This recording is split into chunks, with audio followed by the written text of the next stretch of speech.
On today's PMEA's Take Note podcast, we are talking with Mike Buterbaugh from the Reading Musical Foundation about the amazing work that they do, particularly when it comes to data. On today's PMEA's Take Note podcast.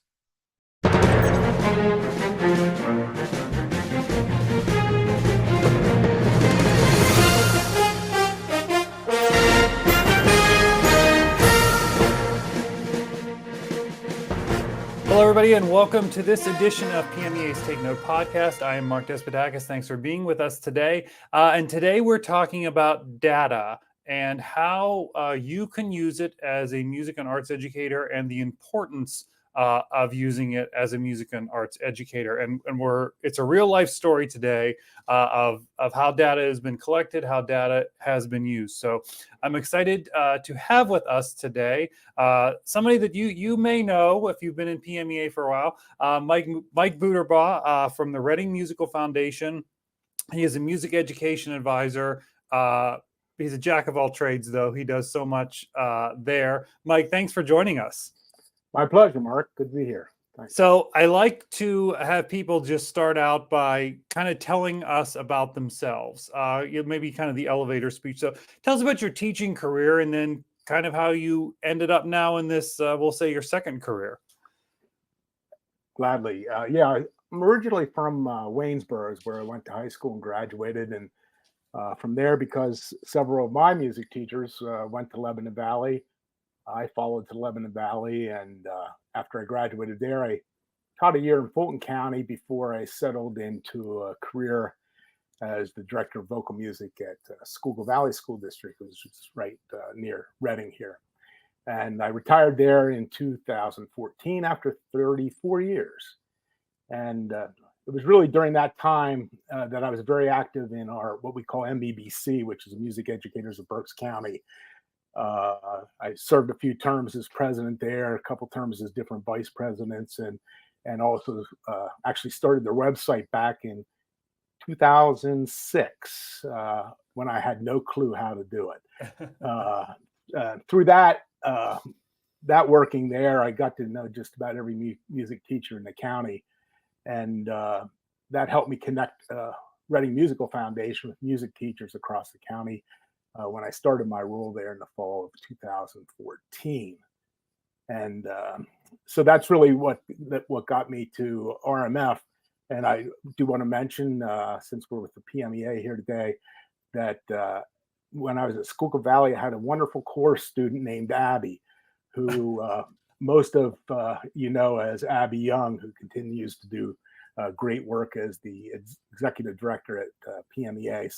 So proud of Abby and several formal students who are members of PMEA. And I still maintain my membership with PMEA and NAFME and keep abreast of the trends, PMEA leadership across the states, and the advocacy efforts at the state and national levels. Yeah, so let's talk a little bit about the Reading Musical Foundation. So that's where you are now. And I'll just kind of give kind of where we came to meet. I mean, years ago, we talked about the data stuff, and which we'll talk about more later. But PMEA has really started to intersect with you all a little bit more in the past few years when we have our summer conference in Reading, and we join up with you to do a day of service. And so we've got this, I think we've done 3 with you now. It's just been such a delight to work with you. And after I don't know if it was before or after, but around one of those, first or second ones, we did a podcast where we talked specifically about what was happening at the Reading Musical Foundation. But give us the refresher for folks who don't know, because I always say this is something that every community needs but doesn't have. Yeah, well, you would have done that podcast probably with our president of RMF, Carrie Schultz. And RMF is really a small staff of 2 full-time and 2 part-time people that Carrie leads, and it's supported through an endowment. So as a result, and this is very unique, 100% of our donations are spent on our scholarship programs, our grant awards for performing organizations and other music making projects in Berks County. Everything from supporting the Reading Music or the Reading Symphony to funding music in the schools assemblies and providing professional development for our I believe there are close to 175 school music teachers here in Berks County. So we have a scholarship program that gives out about $200,000 a year in merit scholarships and needs-based scholarships, instrument upgrades for those who are needs-based, as well as about $300,000 in grants for our county performing organizations. So there's really not a lot of other organizations, I think, in Pennsylvania that provides a level of comprehensive support for music advocacy and appreciation that we do. And so we're, and of course, enormously grateful to our founding benefactors and our annual donors who support our efforts here. So I do want to give a shout out to them. We also have a healthy recycling program, instrument recycling program that is supported by Zeswitz Music. And it's called Operation Replay, where we repair donated instruments and get them into the hands of students as quickly as possible after a teacher in the county makes a request. And we've had up to 200 instruments a year processed this way, and have logged well over 2,000 donated instruments since the project began. And that's where PMEA comes in to help us occasionally there with the day of service to kind of log those and do an inventory and a triage of what needs to be done by the instruments that we have at that time. So we really appreciate that.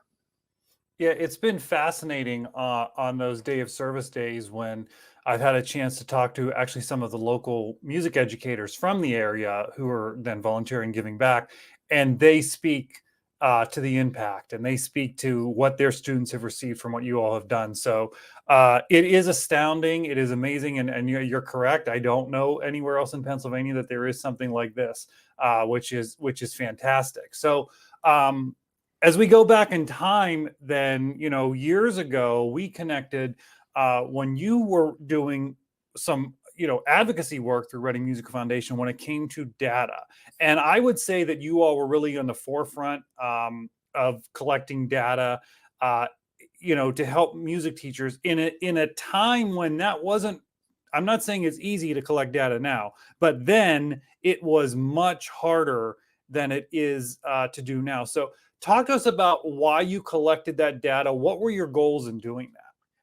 Well, the original effort was strictly as an advocacy tool where Reading Musical Foundation wanted to create what we call a white sheet for each school district. So if there are issues that develop that need support with music advocacy, we would be able to respond quickly to develop a network in that school district to respond to that. That white sheet would have basic contact information for administrators, school board communications, emails and addresses that people could write to school board members, some basic enrollment data, and some nifty statistics and research quotes that support music education. But we really quickly realized that by the time you create something like that, it's outdated. It becomes a fossil. So we recognize that the process has to be ongoing. So what really started out as a 100-hour project has become an 11-year mini career here with RMF. And I do want to mention that when I first started there, discussing with Carrie what title would be assigned to my role, and it was just assumed that it would be music education advocate. But I really kind of rejected that. I didn't like that term because advocate to me always had kind of like a negative connotation, like the word lobbyist. So we settled where people could say, "Oh, he's only saying that because he's being paid to say that." So we settled on music education advisor because it represents more of what I do there. I can take data, offer advice based on it. I offer educational advice to some of RMF's working committees and the trustees, as well as to local performing organizations. So I advise on the requirements of merit badge scholarships and can act as a resource for music educators in general, just not as a reactor when when there's trouble, but an advisor, an ongoing advisor. So our original, one of our other original goals there in collecting data was to track who's teaching in which buildings and assignments, because you have to know the teachers, who the teachers are, and develop a trusting relationship in order to collect, accurate data quickly. So to get our information out to the students and parents that we needed to, it had to be an ongoing process, because music teachers are really our lifeline for a lot of what we are able to do. I'm going to say, in a situation where immediate advocacy is required, we found out it takes too much time to always start from scratch. So having a number of databases available to us and available to music teachers in the county, it provided some baseline information that we could start with and provide a start for the music teachers. So it's always been a goal to help teachers and parents respond as quickly as possible with data to support advocacy and be able to quickly generate that kind of network so that you can point to information and say to people that you're trying to encourage and say, here's why we need your help. So that's really why we originally existed, to gather data and find a way to share it with music teachers and the Berks County community in general. Yeah, first of all, I really appreciate your point about the word advocacy, because I've preached about this for a long time. I hate the word advocacy. I just haven't figured out what the exact right word is, because I agree there is the negative perception to that word.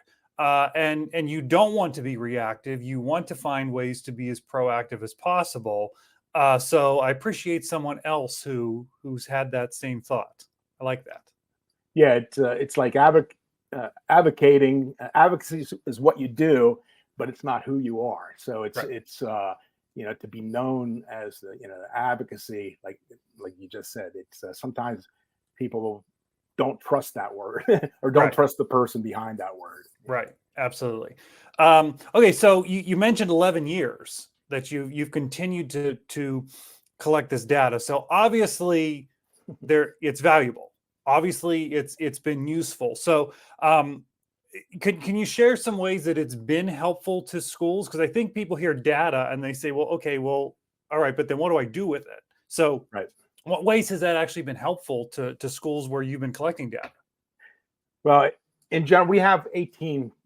We deal with mostly the public school districts in the county, and we have 18 school districts that that are our main groups that we share the data with and collect the data from.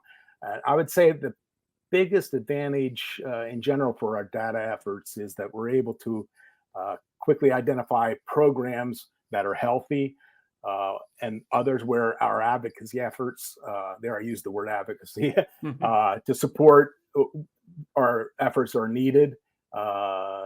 Maybe we see a trend in participation numbers or teacher staffing trends, one way or the other, and they're excellent clues. So we can tell that from data.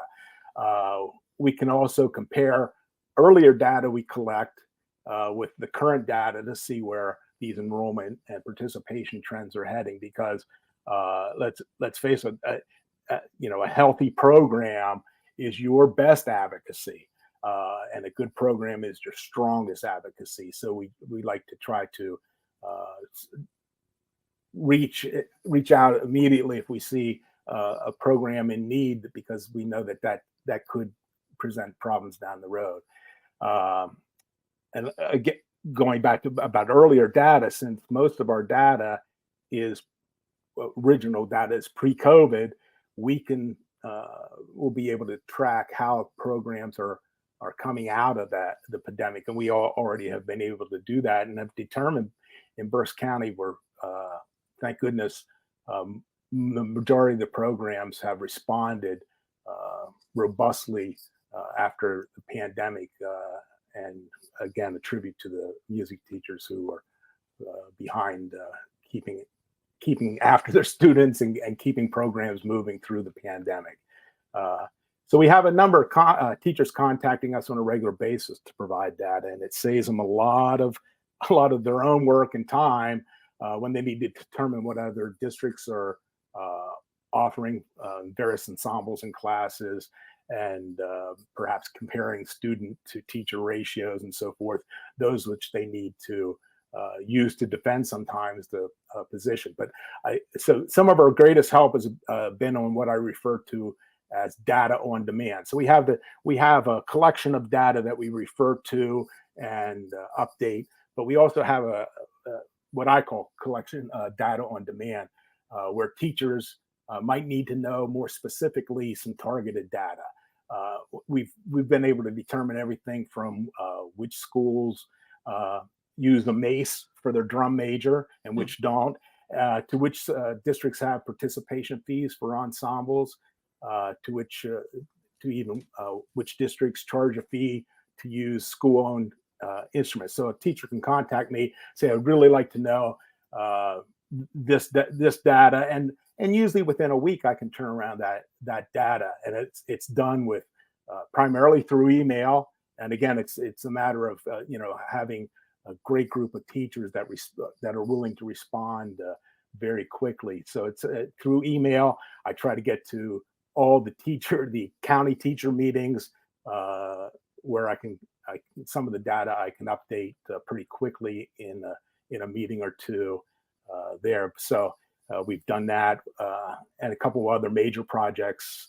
One that I was trying to show how the effect of weighted courses and AP, and don't get me started on this, effective weighted courses and AP courses have on GPAs, and how that can affect music course enrollment and participation, which is quite a surprise to some of the people I shared that with, that the huge difference that weighted courses and the pressure of increasing a GPA has on student selection for music programs, where to the point where a 95, and this happened to me when I was teaching, a 95 could, a student wouldn't take a chorus because a 95 would hurt their GPA. Now imagine that. So, so it's been kind of a bug of mine for a good while to try to share that with others. So that's one of the projects.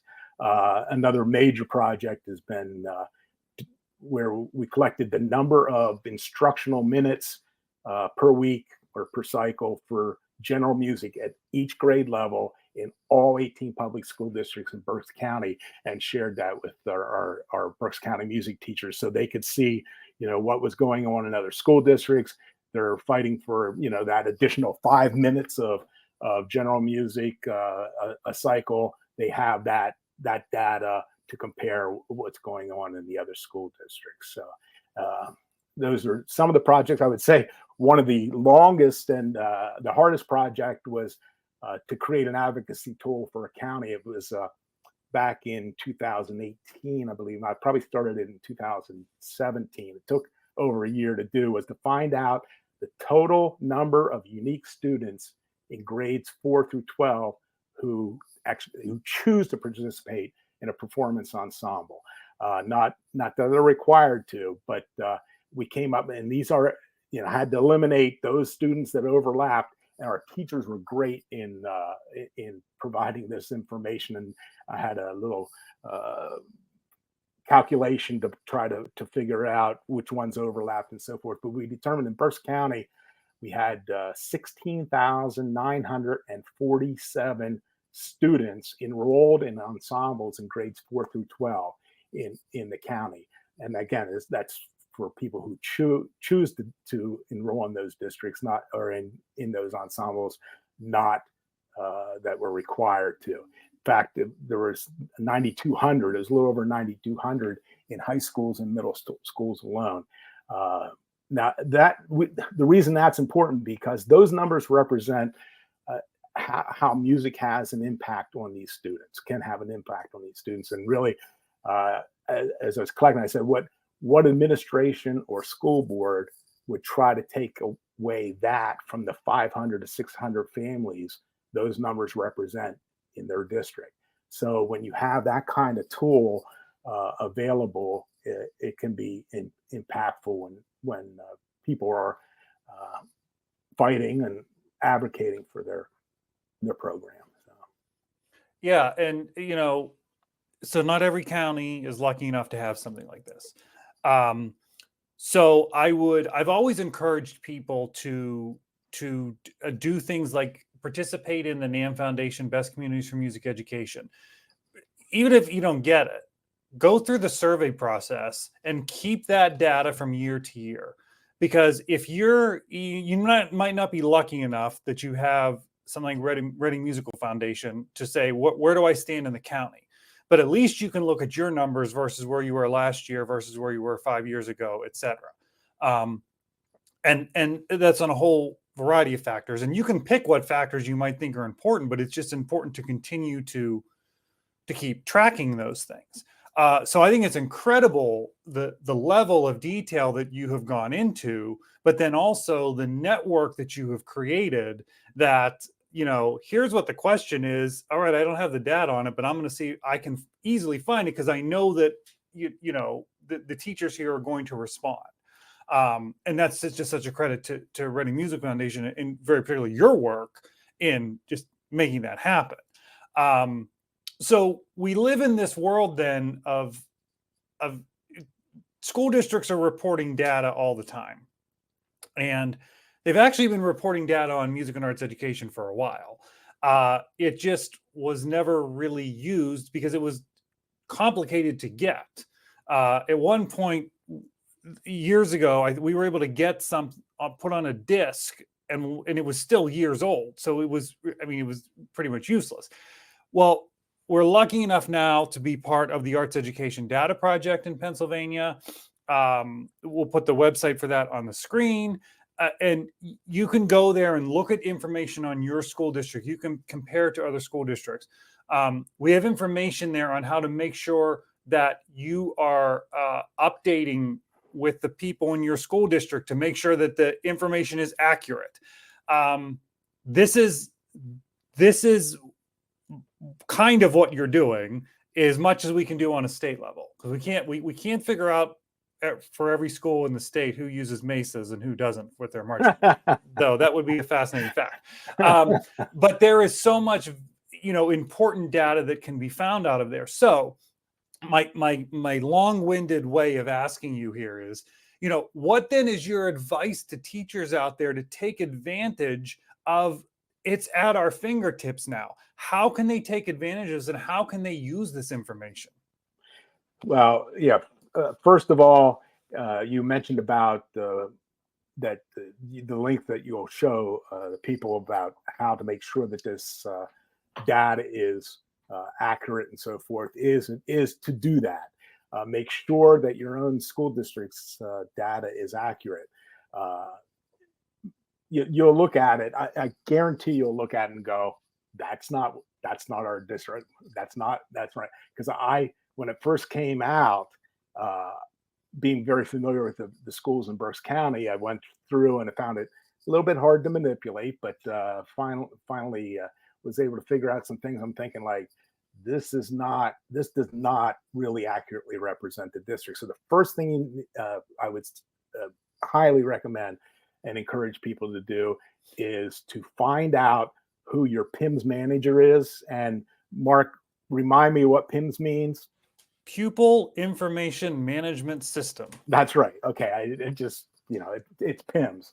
And find out who your district manager is and ask them to meet with your department to go over data, or perhaps have someone designated by your department, if it's not a chairperson, somebody that's volunteering to sit with the PIMS person, perhaps even as they enter the data, and help them, because quite seriously, they have no clue, and it's not their fault, but they don't understand the nuances between an auditioned ensemble and the general ensemble. The information that you provide to teachers does help clarify that, but quite frankly, they need to be able to enter accurate data, because if it's not accurate, it's totally useless.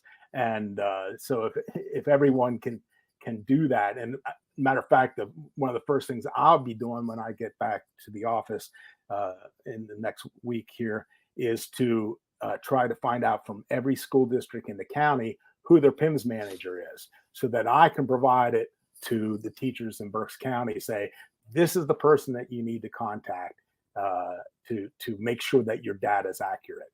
Again, if the whole dashboard idea is not useful unless the data is accurate. And that kind of data, once it is accurate and once it is useful, it can be very supportive in justifying a stance. It can, and it can also perhaps, we always say, you're representing things that make you look good. It can also show that the effort that you're thinking, you're considering, it might not be the hill you want to die on, because it might show that, hey, you're okay. At this level, you're okay when you're comparing school districts to school district. But even in that case, you don't want to ignore the little battles. You want your administrators and your board to always know that you're paying attention. And when you have data, it's a tool to allow you to pay attention.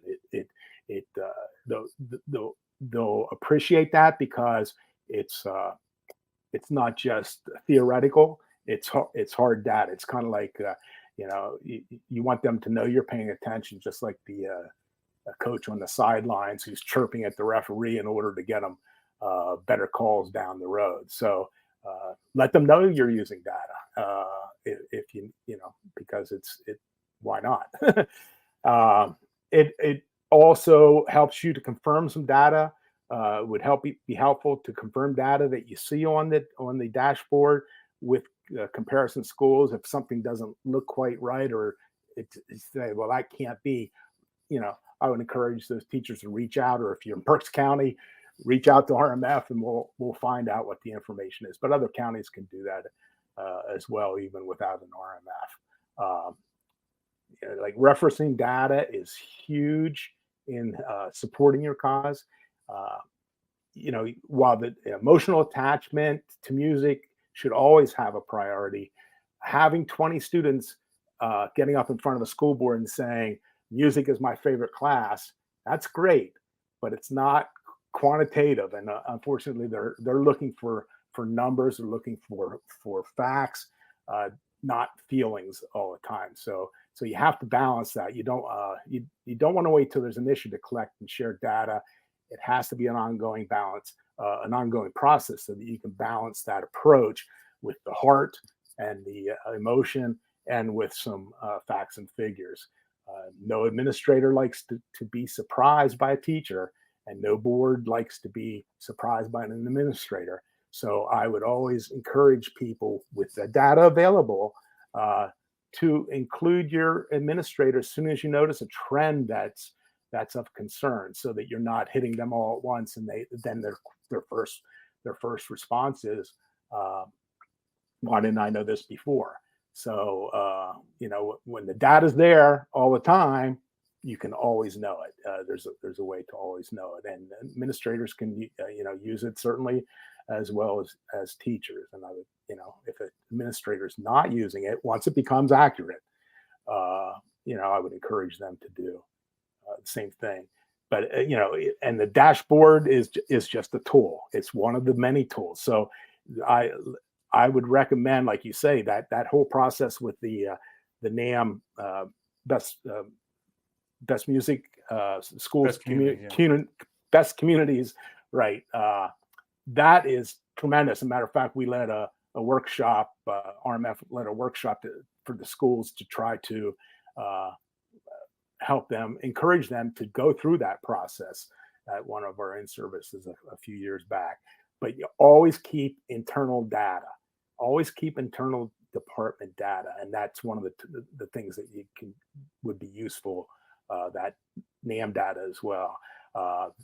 While the data dashboard may help you compare schools, show you where you stand as compared to averages in the state, or so, don't be surprised if your administrators or school boards say they don't care what other schools are doing, that they're only care about your district. So if you have some internal data within your district and you're able to show enrollment trends or what the effect of adding this course or this course in other departments has had on the enrollments of your ensembles that meet at the same time, you might be able, if you can show that data with from your internal collection, that would be extremely useful. So